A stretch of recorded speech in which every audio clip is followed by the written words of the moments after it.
Levy व्यवस्था अध्याय 13। चर्म रोग संबंधित नियम। फिर यहोवा ने मूसा और हारून से कहा, जब किसी मनुष्य के शरीर के चर्म में सूजन या पपड़ी या दाग हो और इससे उसके चर्म में कोढ़ की व्याधि के समान कुछ दिखाई पड़े, तो उसे हारून याजक के पास या उसके पुत्र जो याजक है उनमें से किसी के पास ले जाए। जब याजक उसके चर्म की व्याधि को देखे और यदि उस व्याधि के स्थान के रोए उजले हो गए हो और व्याधि चर्म से गहरी दिखाई पड़े, तो वह जान ले कि कोढ़ की व्याधि है, और याजक उस मनुष्य को देखकर उसको अशुद्ध ठहराए। पर यदि वह दाग उसके चर्म में उजला तो हो, परन्तु चर्म से गहरा न देख पड़े और न वहाँ के रोए उजले हो गए हो, तो याजक उसको 7 दिन तक बन्द करके रखे, और 7वें दिन याजक उसको देखे, और यदि वह व्याधि जैसी की तैसी बनी रहे और उसके चर्म में न फैली हो, तो याजक उसको और भी 7 दिन तक बन्द करके रखे, और 7वें दिन याजक उसको फिर देखे, और यदि देख पड़े कि व्याधि की चमक कम है और व्याधि चर्म पर फैली न हो, तो याजक उसको शुद्ध ठहराए, क्योंकि उसके तो चर्म में पपड़ी है, और वह अपने वस्त्र धोकर शुद्ध हो जाए।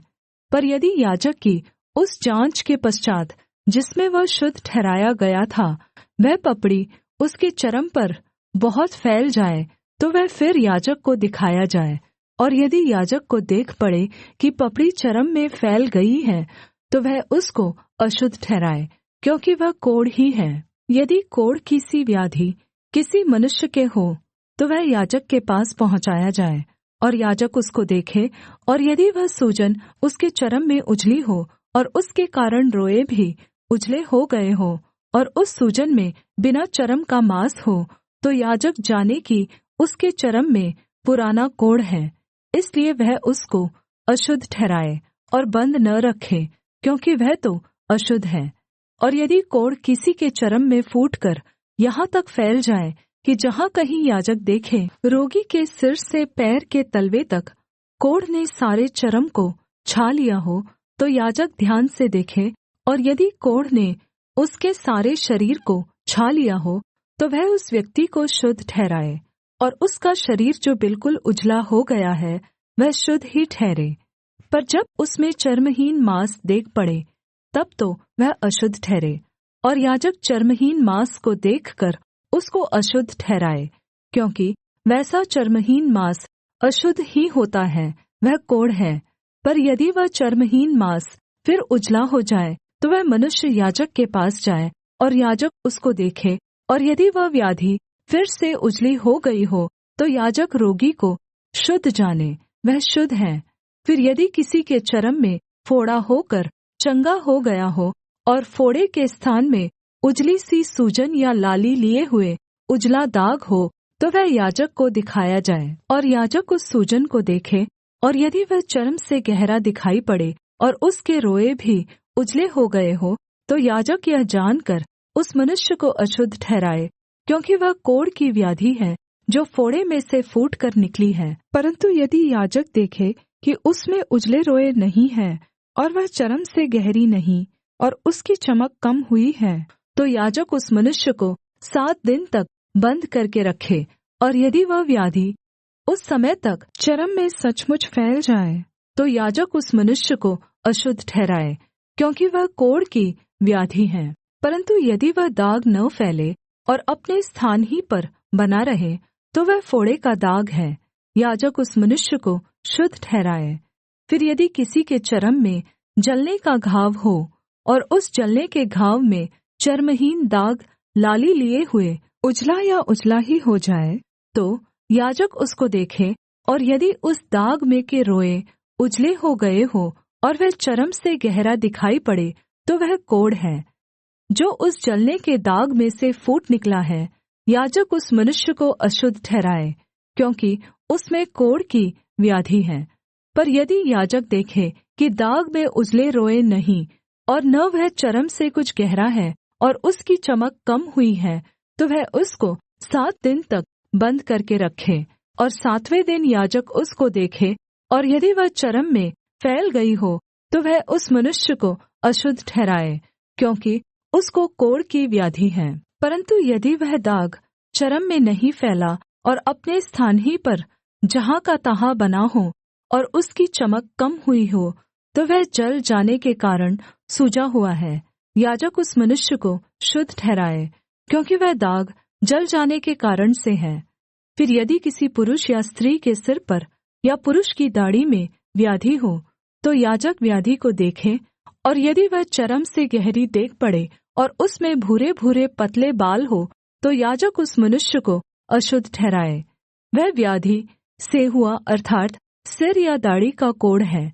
और यदि याजक सेहुए की व्याधि को देखे कि वह चर्म से गहरी नहीं है और उसमें काले काले बाल नहीं है, तो वह सेहुए के रोगी को 7 दिन तक बन्द करके रखे। और 7वें दिन याजक व्याधि को देखे, तब यदि वह सेहुआ फैला न हो और उसमें भूरे भूरे बाल न हो और सेहुआ चर्म से गहरा न देख पड़े, तो यह मनुष्य मुँण्ड़ा जाए। परन्तु जहाँ सेहुआ हो वहाँ न मुँण्ड़ा जाए। और याजक उस सेहुए वाले को और भी 7 दिन तक बन्द करे। और 7वें दिन याजक सेहुए को देखे, और यदि वह सेहुआ चर्म में फैला न हो और चर्म से गहरा न देख पड़े, तो याजक उस मनुष्य को शुद्ध ठहराए, और वह अपने वस्त्र धोकर शुद्ध ठहरे। पर यदि उसके शुद्ध ठहरने के पश्चात् सेहुआ चर्म में कुछ भी फैले, तो याजक उसको देखे, और यदि वह चर्म में फैला हो, तो याजक भूरे बाल न ढूँढ़े, क्योंकि वह मनुष्य अशुद्ध है। परन्तु यदि उसकी दृष्टि में वह सेहुआ जैसे का तैसा बना हो और उसमें काले काले बाल जमे हों, तो वह जाने कि सेहुआ चंगा हो गया है और वह मनुष्य शुद्ध है। याजक उसको शुद्ध ही ठहराए। फिर यदि किसी पुरुष या स्त्री के चर्म में उजले दाग हो, तो याजक देखे, और यदि उसके चर्म में वे दाग कम उजले हो, तो वह जाने कि उसको चर्म में निकली हुई दाद ही है, वह मनुष्य शुद्ध ठहरे। फिर जिसके सिर के बाल झड़ गए हो, तो जानना कि वह चंदुला तो है, परन्तु शुद्ध है। और जिसके सिर के आगे के बाल झड़ गए हो, तो वह माथे का चंदुला तो है, परन्तु शुद्ध है। परन्तु यदि चंदुले सिर पर या चंदुले माथे पर लाली लिए हुए उजली व्याधि हो, तो जानना कि वह उसके चंदुले सिर पर या चंदुले माथे पर निकला हुआ कोढ़ है। इसलिए याजक उसको देखे, और यदि व्याधि की सूजन उसके चंदुले सिर या चंदुले माथे पर ऐसी लाली लिए हुए उजली हो, जैसा चर्म के कोढ़ में होता है, तो वह मनुष्य कोढ़ी है और अशुद्ध है, और याजक उसको अवश्य अशुद्ध ठहराए, क्योंकि वह व्याधि उसके सिर पर है। जिसमें वह व्याधि हो, उस कोढ़ी के वस्त्र फटे और सिर के बाल बिखरे रहे, और वह अपने ऊपर वाले होठ को ढाँपे हुए अशुद्ध अशुद्ध पुकारा करे। जितने दिन तक वह व्याधि उसमें रहे, उतने दिन तक वह तो अशुद्ध रहेगा, और वह अशुद्ध ठहरा रहे। इसलिए वह अकेला रहा करे, उसका निवास स्थान छावनी के बाहर हो। दूषित कपड़े। फिर जिस वस्त्र में कोढ़ की व्याधि हो, चाहे वह वस्त्र ऊन का हो चाहे सनी का, वह व्याधि चाहे उस सनी या ऊन के वस्त्र के ताने में हो चाहे बाने में, या वह व्याधि चमड़े में या चमड़े की बनी हुई किसी वस्तु में हो, यदि वह व्याधि किसी वस्त्र के चाहे ताने में चाहे बाने में या चमड़े में या चमड़े की किसी वस्तु में हरी हो या लाल सी हो, तो जानना कि वह कोढ़ की व्याधि है, और वह याजक को दिखाई जाए। और याजक व्याधि को देखे और व्याधि वाली वस्तु को 7 दिन के लिए बन्द करे, और 7वें दिन वह उस व्याधि को देखे, और यदि वह वस्त्र के चाहे ताने में चाहे बाने में या चमड़े में या चमड़े की बनी हुई किसी वस्तु में फैल गई हो, तो जानना कि व्याधि गलित कोढ़ है। इसलिए वह वस्तु चाहे कैसे ही काम में क्यों न आती हो, तो भी अशुद्ध ठहरेगी। वह उस वस्त्र को जिसके ताने या बाने में वह व्याधि हो, चाहे वह ऊन का हो चाहे सनी का या चमड़े की वस्तु हो, उसको जला दे। वह व्याधि गलित कोढ़ की है, वह वस्तु आग में जलाई जाए। यदि याजक देखे कि वह व्याधि उस वस्त्र के ताने या बाने में या चमड़े की उस वस्तु में नहीं फैली, तो जिस वस्तु में व्याधि हो उसके धोने की आज्ञा दे, तब उसे और भी 7 दिन तक बन्द करके रखे, और उसके धोने के बाद याजक उसको देखे, और यदि व्याधि का न तो रंग बदला हो और न व्याधि फैली हो, तो जानना कि वह अशुद्ध है। उसे आग में जलाना, क्योंकि चाहे वह व्याधि भीतर चाहे ऊपरी हो, तो भी वह खा जाने वाली व्याधि है।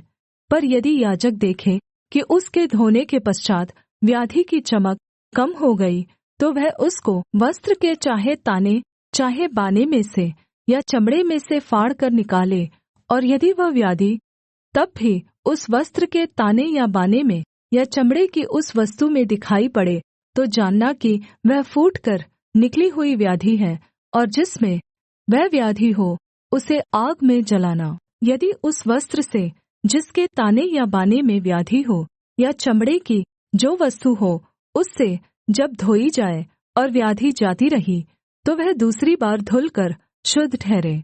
ऊन या सनी के वस्त्र में के ताने या बाने में या चमड़े की किसी वस्तु में जो कोढ़ की व्याधि हो, उसके शुद्ध और अशुद्ध ठहराने की यही व्यवस्था है।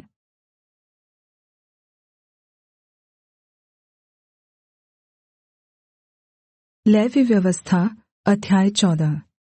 चर्म रोग शुद्धिकरण का नियम। फिर यहोवा ने मूसा से कहा, कोढ़ी के शुद्ध ठहराने की व्यवस्था यह है, वह याजक के पास पहुँचाया जाए, और याजक छावनी के बाहर जाए, और याजक उस कोढ़ी को देखे, और यदि उसके कोढ़ की व्याधि चंगी हुई हो, तो याजक आज्ञा दे कि शुद्ध ठहराने वाले के लिए 2 शुद्ध और जीवित पक्षी, देवदार की लकड़ी और लाल रंग का कपड़ा और जूफा, ये सब लिए जाए। और याजक आज्ञा दे कि एक पक्षी बहते हुए जल के ऊपर मिट्टी के पात्र में बलि किया जाए। तब वह जीवित पक्षी को देवदार की लकड़ी और लाल रंग के कपड़े और जूफा, इन सभी को लेकर एक संग उस पक्षी के लहू में जो बहते हुए जल के ऊपर बलि किया गया है डुबा दे, और कोढ़ से शुद्ध ठहराने वाले पर 7 बार छिड़क कर उसको शुद्ध ठहराए। तब उस जीवित पक्षी को मैदान में छोड़ दे, और शुद्ध ठहराने वाला अपने वस्त्रों को धोए और सब बाल मुँण्डवाकर जल से स्नान करे, तब वह शुद्ध ठहरेगा, और उसके बाद वह छावनी में आने पाए, परन्तु 7 दिन तक अपने डेरे से बाहर ही रहे। और 7वें दिन वह सिर, दाढ़ी और भौहों के सब बाल मुँण्ड़ाए और सब अंग मुंडन कराए, और अपने वस्त्रों को धोए और जल से स्नान करे, तब वह शुद्ध ठहरेगा। 8वें दिन वह 2 निर्दोष भेड़ के बच्चे और 1 वर्ष की निर्दोष भेड़ की बच्ची और अन्न बलि के लिए तेल से सना हुआ एपा का 3/4 अंश मैदा और लोज भर तेल लाए। और शुद्ध ठहराने वाला याजक इन वस्तुओं समेत उस शुद्ध होने वाले मनुष्य को यहोवा के सम्मुख मिलाप वाले तम्बू के द्वार पर खड़ा करे। तब याजक एक भेड़ का बच्चा लेकर दोषबलि के लिए उसे और उस लोज भर तेल को समीप लाए, और इन दोनों को हिलाने की भेंट के लिए यहोवा के सामने हिलाए। और वह उस भेड़ के बच्चे को उसी स्थान में जहाँ वह पापबलि और होमबलि पशुओं का बलिदान किया करेगा, अर्थात् पवित्र स्थान में बलिदान करे, क्योंकि जैसे पापबलि याजक का निज भाग होगा, वैसे ही दोषबलि भी उसी का निज भाग ठहरेगा, वह परम पवित्र है। तब याजक दोषबलि के लहू में से कुछ लेकर शुद्ध ठहरने वाले के दाहिने कान के सिरे पर और उसके दाहिने हाथ और दाहिने पाँव के अंगूठों पर लगाए। तब याजक उस लोज भर तेल में से कुछ लेकर अपने बाएं हाथ की हथेली पर डाले, और याजक अपने दाहिने हाथ की उँगली को अपनी बाईं हथेली पर के तेल में डुबाकर उस तेल में से कुछ अपनी उँगली से यहोवा के सम्मुख 7 बार छिड़के, और जो तेल उसकी हथेली पर रह जाएगा, याजक उसमें से कुछ शुद्ध होने वाले के दाहिने कान के सिरे पर और उसके दाहिने हाथ और दाहिने पाँव के अंगूठों पर दोषबलि के लहू के ऊपर लगाए। और जो तेल याजक की हथेली पर रह जाए, उसको वह शुद्ध होने वाले के सिर पर डाल दे, और याजक उसके लिए यहोवा के सामने प्रायश्चित करे। याजक पापबलि को भी चढ़ाकर उसके लिए जो अपनी अशुद्धता से शुद्ध होने वाला हो प्रायश्चित करे। और उसके बाद होमबलि पशु का बलिदान करके अन्न बलि समेत वेदी पर चढ़ाए, और याजक उसके लिए प्रायश्चित करे और वह शुद्ध ठहरेगा। परन्तु यदि वह दरिद्र हो और इतना लाने के लिए उसके पास पूँजी न हो, तो वह अपना प्रायश्चित करवाने के निमित्त हिलाने के लिए भेड़ का बच्चा दोषबलि के लिए और तेल से सना हुआ एपा का 10वां अंश मैदा अन्न बलि करके और लोज भर तेल लाए, और 2 पंडुक या कबूतरी के 2 बच्चे लाए जो वह ला सके, और इनमें से एक तो पाप बलि के लिए और दूसरा होम बलि के लिए हो। और 8वें दिन वह इन सभी को अपने शुद्ध ठहरने के लिए मिलाप वाले तम्बू के द्वार पर यहोवा के सम्मुख याजक के पास ले आए। तब याजक उस लोज भर तेल और दोष बलि वाले भेड़ के बच्चे को लेकर हिलाने की भेंट के लिए यहोवा के सामने हिलाए। फिर दोष बलि के भेड़ के बच्चे का बलिदान किया जाए, और याजक उसके लहू में से कुछ लेकर शुद्ध ठहरने वाले के दाहिने कान के सिरे पर और उसके दाहिने हाथ और दाहिने पाँव के अंगूठों पर लगाए। फिर याजक उस तेल में से कुछ अपने बाएं हाथ की हथेली पर डालकर अपने दाहिने हाथ की उँगली से अपनी बाईं हथेली पर के तेल में से कुछ यहोवा के सम्मुख 7 बार छिड़के। फिर याजक अपनी हथेली पर के तेल में से कुछ शुद्ध ठहरने वाले के दाहिने कान के सिरे पर और उसके दाहिने हाथ और दाहिने पाँव के अंगूठों पर दोषबलि के लहू के स्थान पर लगाए। और जो तेल याजक की हथेली पर रह जाए, उसे वह शुद्ध ठहरने वाले के लिए यहोवा के सामने प्रायश्चित करने को उसके सिर पर डाल दे। तब वह पंडुक या कबूतरी के बच्चों में से जो वह ला सका हो, एक को चढ़ाए, अर्थात् जो पक्षी वह ला सका हो उनमें से वह एक को पाप बलि के लिए और अन्न बलि समेत दूसरे को होम बलि के लिए चढ़ाए। इस रीति से याजक शुद्ध ठहरने वाले के लिए यहोवा के सामने प्रायश्चित करे।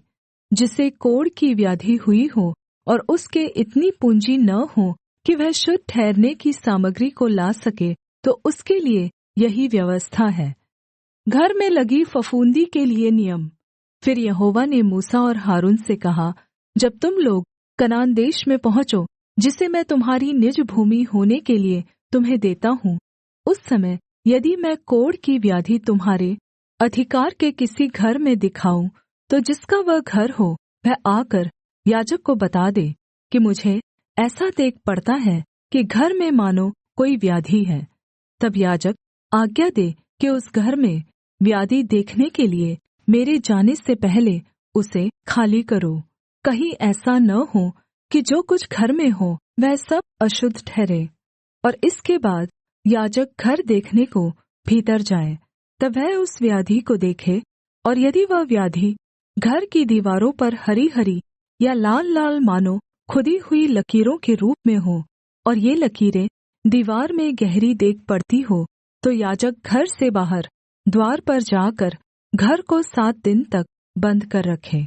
और 7वें दिन याजक आकर देखे, और यदि वह व्याधि घर की दीवारों पर फैल गई हो, तो याजक आज्ञा दे कि जिन पत्थरों को व्याधि है उन्हें निकालकर नगर से बाहर किसी अशुद्ध स्थान में फेंक दे, और वह घर के भीतर ही भीतर चारों ओर खुरचवाए, और वह खुरचन की मिट्टी नगर से बाहर किसी अशुद्ध स्थान में डाली जाए, और उन पत्थरों के स्थान में और दूसरे पत्थर लेकर लगाए, और याजक ताजा गारा लेकर घर की जुड़ाई करे। यदि पत्थरों के निकाले जाने और घर के खुरचे और पुताई जाने के बाद वह व्याधि फिर घर में फूट निकले, तो याजक आकर देखे, और यदि वह व्याधि घर में फैल गई हो, तो वह जान ले कि घर में गलित कोढ़ है, वह अशुद्ध है। और वह सब गारे समेत पत्थर, लकड़ी और घर को खुदवाकर गिरा दे, और उन सब वस्तुओं को उठवाकर नगर से बाहर किसी अशुद्ध स्थान पर फिंकवा दे। और जब तक वह घर बंद रहे, तब तक यदि कोई उसमें जाए, तो वह सांझ तक अशुद्ध रहे।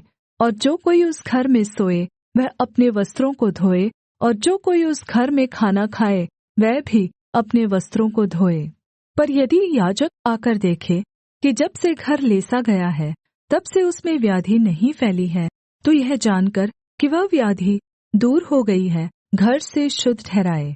और उस घर को पवित्र करने के लिए 2 पक्षी, देवदार की लकड़ी, लाल रंग का कपड़ा और जूफा लाए। और एक पक्षी बहते हुए जल के ऊपर मिट्टी के पात्र में बलिदान करे।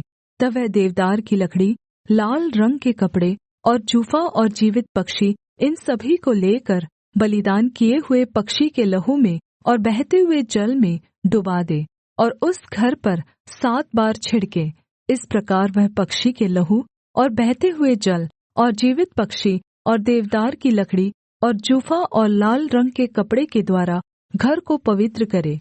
जब वह जीवित पक्षी को नगर से बाहर मैदान में छोड़ दे, इसी रीति से वह घर के लिए प्रायश्चित करे, तब वह शुद्ध ठहरेगा। सब भाँति के कोढ़ की व्याधि और सेहुए और वस्त्र और घर में कोढ़ और सूजन और पपड़ी और दाग के विषय में शुद्ध और अशुद्ध ठहराने की शिक्षा देने की व्यवस्था यही है। सब प्रकार के कोढ़ की व्यवस्था यही है।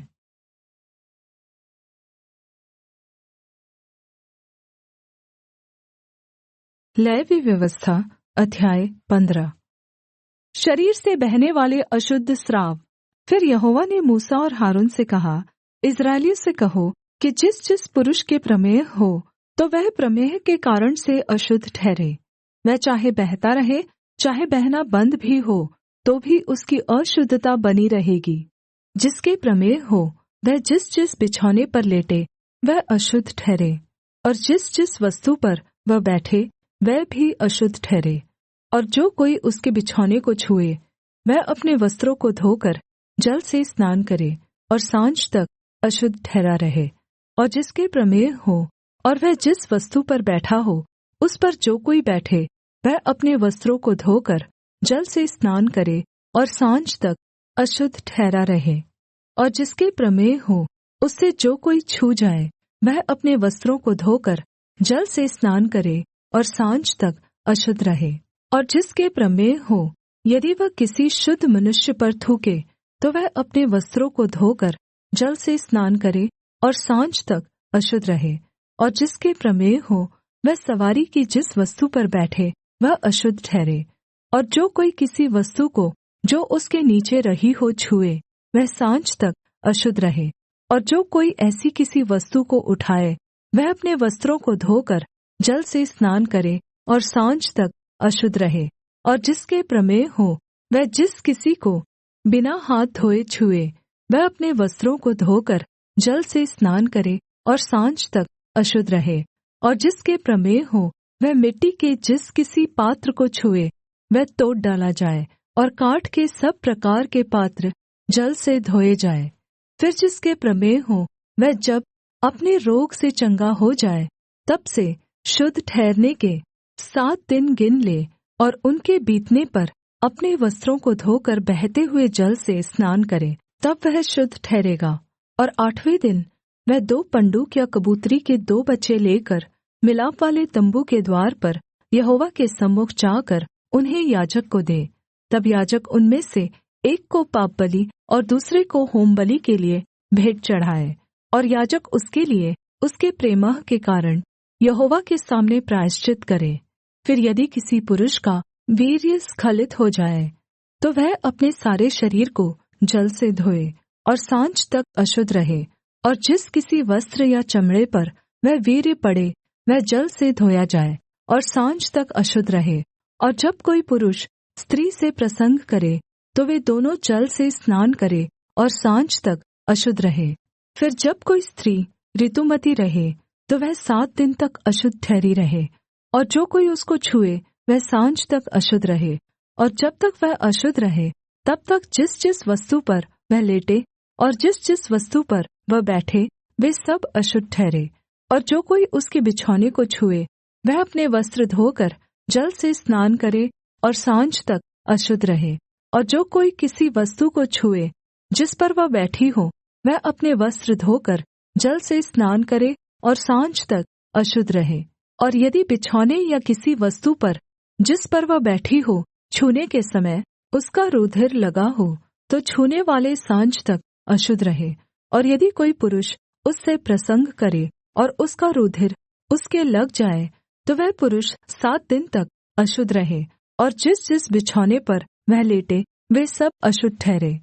फिर यदि किसी स्त्री के अपने मासिक धर्म के नियुक्त समय से अधिक दिन तक रूधिर बहता रहे, तो उस नियुक्त समय से अधिक समय तक ऋतुमती रहे, तो जब तक वह ऐसी दशा में रहे तब तक वह अशुद्ध ठहरी रहे। उसके ऋतुमती रहने के सब दिनों में जिस जिस बिछौने पर वह लेटे वे सब उसके मासिक धर्म के बिछौने के समान ठहरे, और जिस जिस वस्तु पर वह बैठे वे भी उसके ऋतुमती रहने के दिनों के समान अशुद्ध ठहरे। और जो कोई उन वस्तुओं को छुए वह अशुद्ध ठहरे। इसलिए वह अपने वस्त्रों को धोकर जल से स्नान करे और सांझ तक अशुद्ध रहे। और जब वह स्त्री अपने ऋतुमती से शुद्ध हो जाए तब से वह 7 दिन गिन ले, और उन दिनों के बीतने पर वह शुद्ध ठहरे। फिर 8वें दिन वह 2 पंडुक या कबूतरी के 2 बच्चे लेकर मिलाप वाले तम्बू के द्वार पर याजक के पास जाए। तब याजक एक को पापबलि और दूसरे को होमबलि के लिए चढ़ाए, और याजक उसके लिए उसके मासिक धर्म की अशुद्धता के कारण यहोवा के सामने प्रायश्चित करे। इस प्रकार से तुम इस्राएलियों को उनकी अशुद्धता से अलग रखा करो, कहीं ऐसा न हो कि वे यहोवा के निवास को जो उनके बीच में है अशुद्ध करके अपनी अशुद्धता में फंसकर मर जाए। जिसके प्रमेह हो, और जो पुरुष वीर्य स्खलित होने से अशुद्ध हो, और जो स्त्री ऋतुमती हो, और क्या पुरुष क्या स्त्री जिस किसी के धातु रोग हो, और जो पुरुष अशुद्ध स्त्री के साथ प्रसंग करे, इन सभी के लिए यही व्यवस्था है।